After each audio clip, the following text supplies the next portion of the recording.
quizá pudiéramos hacerle al revés. Le Bueno. podemos pasar el video primero, pues un video muy cortito y muy puntual Dejemos de compartir entonces. Sobre el video se va ampliando ciertos conceptos. Bien, si me permiten compartir, saquemos de la pantalla. Sí, gracias.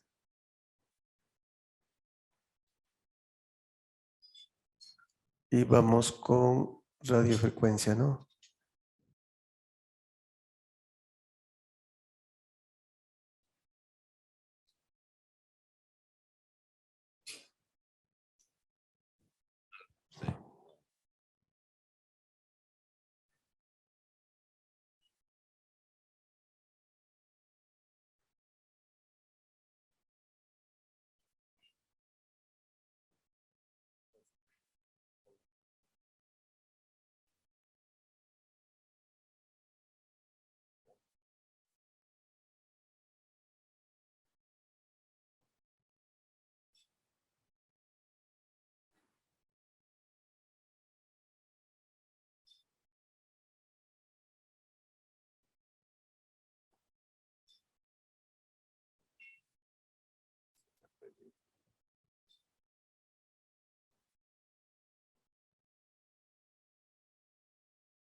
Estamos listos con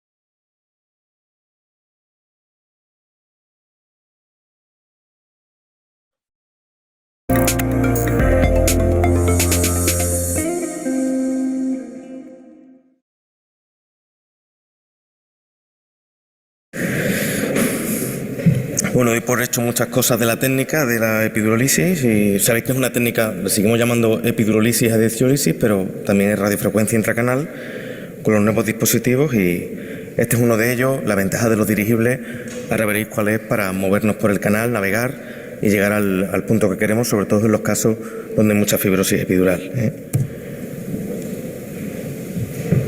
Bueno, no está tan feo, ¿eh? Bueno, yo soy Isa Peña, perdona que no me haya presentado y vengo de Sevilla, ¿eh? Bueno, la preparación del dispositivo, siempre en estos dispositivos que tienen cierta mecánica, solemos comprobar que la mecánica está correctamente, que no viene mal de fábrica, que puede pasar, y preparar un poco el cable y todos los materiales que tienen, ¿eh? La medicación grasal también, pues preparamos con una epidurolisis normal, una jeringa con 10 mililitros de contraste puro, y luego contraste diluido. Este dispositivo en concreto se puede mover en un solo plano, la derecha e izquierda. La medicación, pues contraste puro para el epidurograma, contraste diluido y la medicación que queramos. Hacemos un abordaje caudal en visión lateral, como hacemos habitualmente. Y una vez canalizado, hacemos el epidurograma con el contraste puro. Tiene un introductor específico, especial, que no es traumático y nos permite con cierta libertad ascender en el canal sacro. Y bueno, aquí intentamos confirmar, bueno, voy a parar que esto va muy rápido. Intentamos confirmar con la clínica del paciente en la amputación de la región lumbar de las raíces L4 y L5 izquierda. Se correspondía con el dolor del paciente, entonces nuestro trabajo nos dirigiremos a la zona izquierda. Ya introducimos a través del puerto. El dispositivo tiene un bloqueo por si queremos tenerlo bloqueado en alguna posición, pero habitualmente es bastante rígido y se queda en su sitio. Y veis que para llegar al objetivo pues bastante sencillo. Puedes vencer la resistencia de la fibrosis. Lo hemos colocado ahí en L5 y veis ahora como al inyectar el contraste diluido, como dilatamos toda la zona y en línea media se observa muy bien como un tabique de fibrosis que hay ahí se desplaza, ¿no? Y también se ve cómo se rellena el espacio epidural anterior, que hay una superposición de imágenes ahí. Una vez dilatada la zona del E5 en este caso, ahora haríamos la comprobación para hacer la radiofrecuencia. Ahora saldrá el aparatito. Siempre hay que meter teniendo control de la presión y si hay una gran presión no infundir. Pero habitualmente se ve muy bien cómo va avanzando. El paciente está despierto con una sedación muy ligera y si hay mucho dolor tenemos que parar. Por supuesto, cualquier tipo de infiltración de anestésico local está completamente contraindicada porque perderías el control de cuando dañas la raíz. Hacemos la estimulación motora, que fue positiva, y sabiendo que estamos a menos de 3 milímetros de la raíz, hacemos la radiofrecuencia pulsada. Ahora saldrá nuestro generador. Nosotros hacemos, es un dispositivo con control de temperatura, marcamos 42 grados como máximo, el límite de seguridad en temperatura, y en nuestro caso, en nuestra experiencia clínica, le damos el máximo voltaje posible para hacer, creemos que el voltaje es el que hace el efecto y ponemos el máximo posible. Luego de hacer la radiofrecuencia, seguimos navegando un poco por la zona, intentamos dilatar un poco más con contraste diluido. Ahora veréis cómo metemos algo más de contraste para dilatar un poco más y romper más adherencia, si se puede. Siempre que el paciente lo tolere y no haya mucho dolor en la zona. El siguiente vídeo, hay un segundo caso que es el caso malo, ¿no? Para que lo veáis también. Era un paciente con una fibrosis increíble, que eso no era era imposible de hacer. La poca posibilidad que tuvimos fue con un dispositivo de este tipo, dirigible. Y bueno, para que veáis que aunque sea dirigible y es rígido, no va donde tú quieres, va donde puedes. Entonces, pues este en concreto me lo cargué y veréis cómo se parte. Ahí lo partí y veis cómo ya la punta va completamente suelta. Ya no obedece órdenes y va pues como un espagueti. Ahora lo veréis cómo se maneja y que la punta va completamente doblada porque eso tiene un mecanismo como de guías de cuerdas y se parte si le hace mucha fuerza. Era un paciente con una laminectomía muy amplia, con un injerto intersomático también y bueno, pues se preveía mucha fibrosis y el epidurograma veis que es muy central y no hay. Ahí está la rotura. Cogí otro dispositivo y sí conseguí llegar un poco al pedículo del E4. Ahora veréis cómo se acerca un poco. Y bueno, ahí ya tuve la posibilidad de dilatar un poco, pero no era un caso bueno para epidurólisis y ahí quedó. Pues muchas gracias.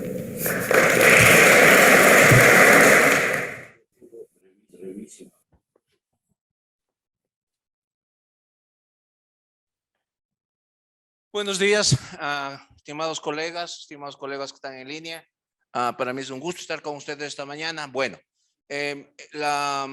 como vemos, la presentación del doctor Isaac Peña fue muy puntual con un caso bueno y un caso malo. Yo pondré énfasis en las indicaciones, las complicaciones y sobre ciertos puntos importantes que tenemos que tener en cuenta. Adelante. ¿O paso yo mismo?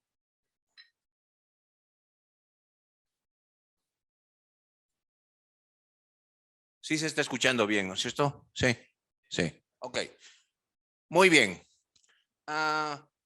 Nosotros hay ciertas cosas que tenemos que definir. La epidurólisis es un procedimiento cuyo propósito es la ruptura de las adhesiones epidurales, de la cicatriz esa interna que se forma. Esta fibrosis produce dolor radicular y tenemos que en las indicaciones tener un paciente con dolor radicular, no solo por el efecto mecánico, y eso es importante, sino también por el estiramiento de las raíces contra esa cicatriz interna que se ha formado. Esta fibrosis produce disfunción en el drenaje venoso linfático epidural y se produce un éstasis venoso que el doctor que muchos intervencionistas hablan de este éstasis venoso, de esta congestión venosa, tanto venosa cuanto linfática, que favorece obviamente el edema de las raíces nerviosas y da lugar a una radiculopatía.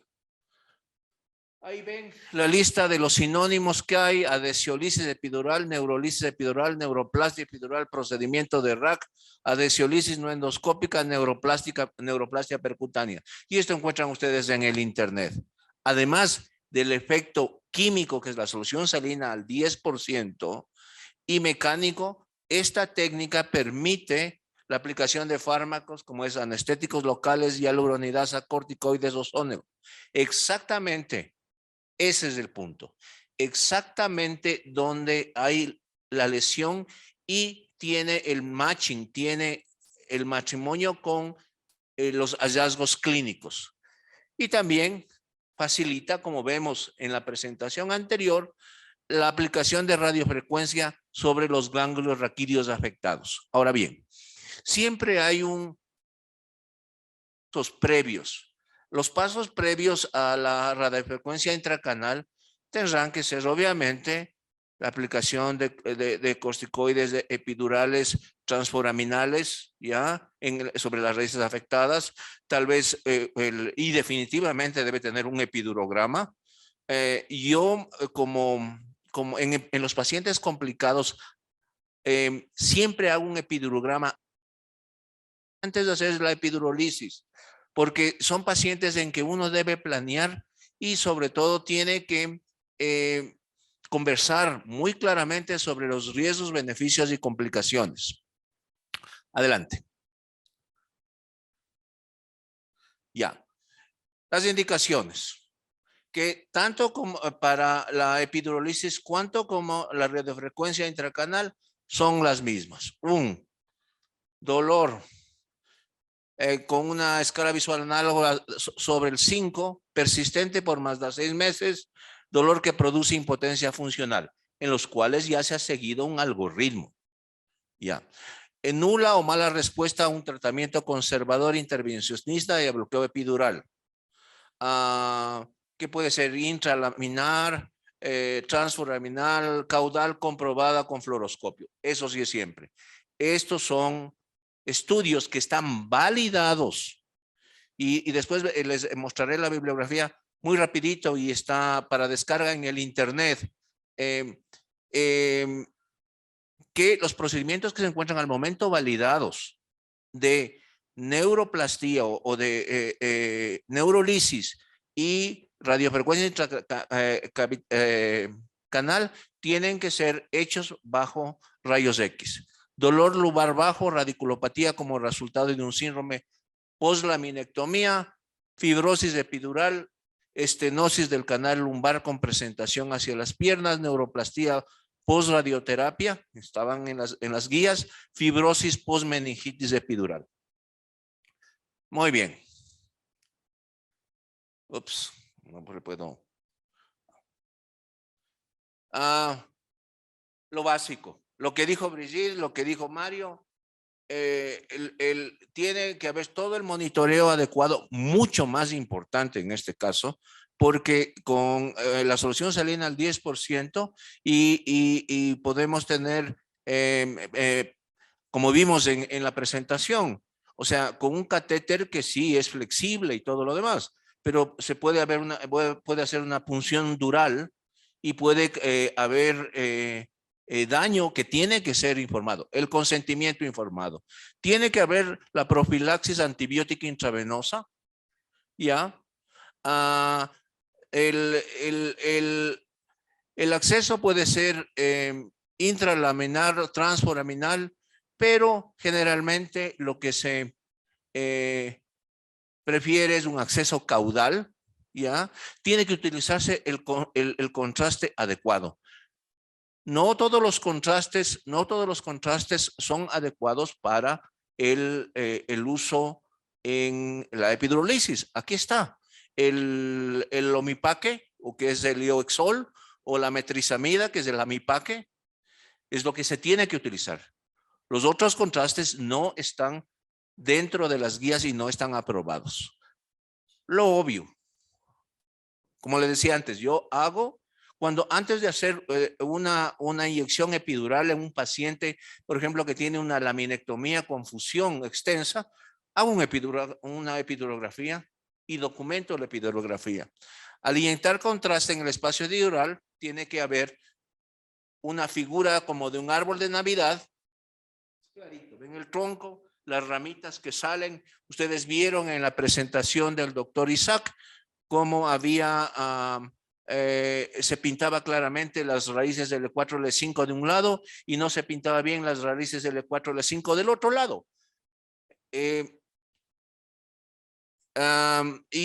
Vemos que parten de la columna vertebral hacia los nervios. Pasémosle adelante y esta es la imagen de un epidurograma normal. Ven el arbolito de Navidad, el tronco y las ramas. Adelante. Y ya vimos también, en caso de cuando hay adherencias de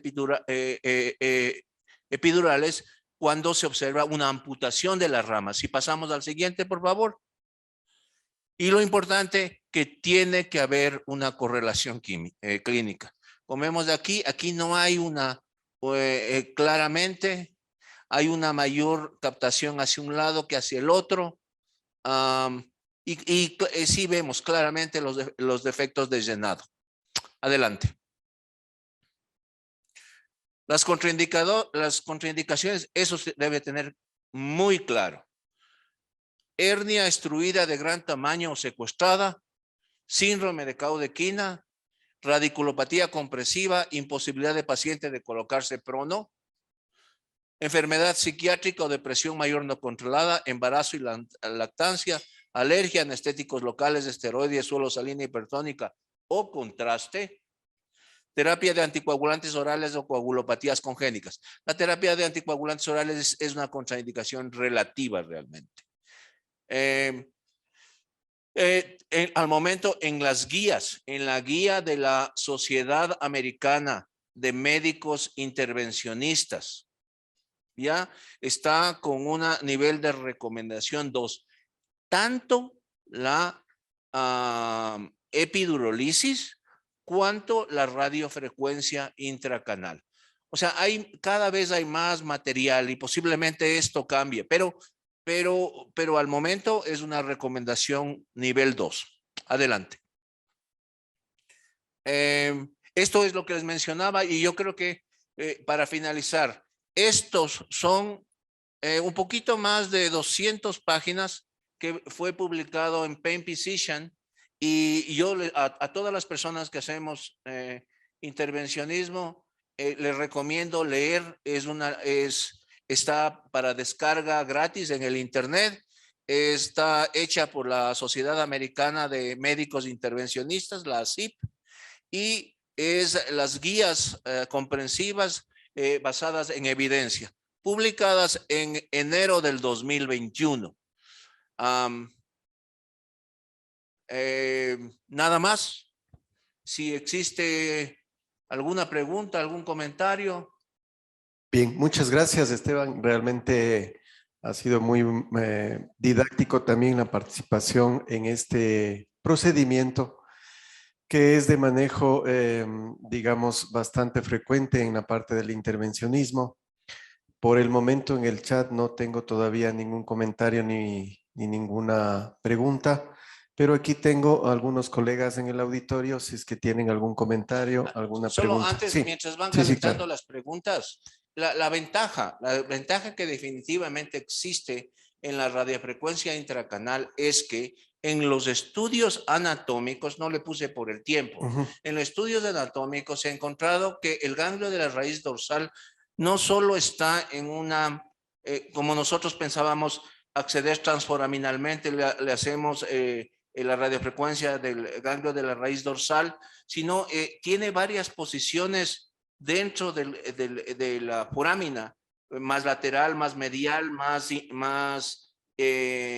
interna, más alta, más baja. Entonces, definitivamente la radiofrecuencia intracanal da la posibilidad de un acceso más directo, pero obviamente también tiene, como vemos aquí, tiene sus bemoles, ¿no?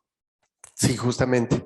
Y como bien enfatizaba Esteban, mientras se preparan las preguntas, nada más subrayar que la desciolisis y la radiofrecuencia intracanal están luego de haber hecho algunos otros procedimientos en el paciente, y si es que estos no han resultado, no han sido efectivos, obviamente pasar a este otro procedimiento que tiene un poco más de riesgos.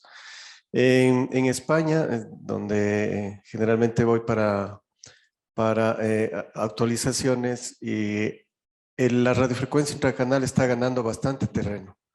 Está perdiendo mucho ya la desciolisis, la utilización de soluciones y se hace bastante radiofrecuencia, como decía, por abordaje caudal.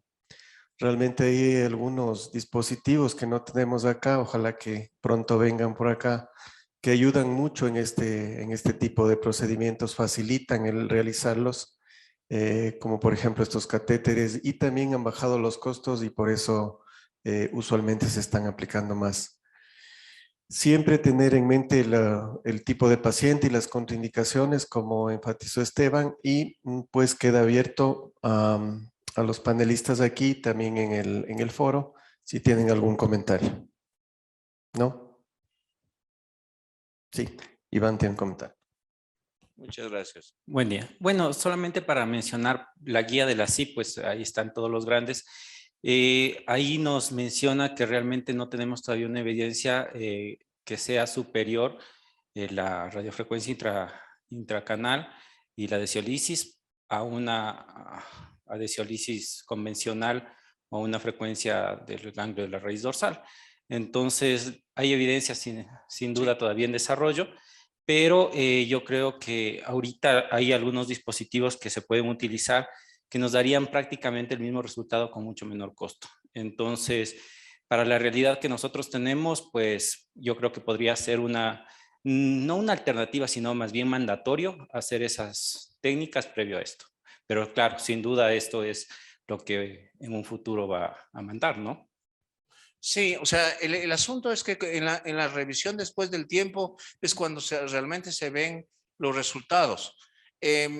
Una cosa muy importante es que en nuestro medio y eso se enfatizó por muchos profesores en la reunión en Lima que estuvimos hace algún tiempo, hace un par de meses, es que nosotros tenemos que enfatizar los procedimientos que son igualmente efectivos como la epidurólisis mecánica con catéter de Rax o con... A veces yo decía que cuando se me terminaron los catéteres Rax utilizaba un catéter epidural y le ponía una guía hidrofílica dentro.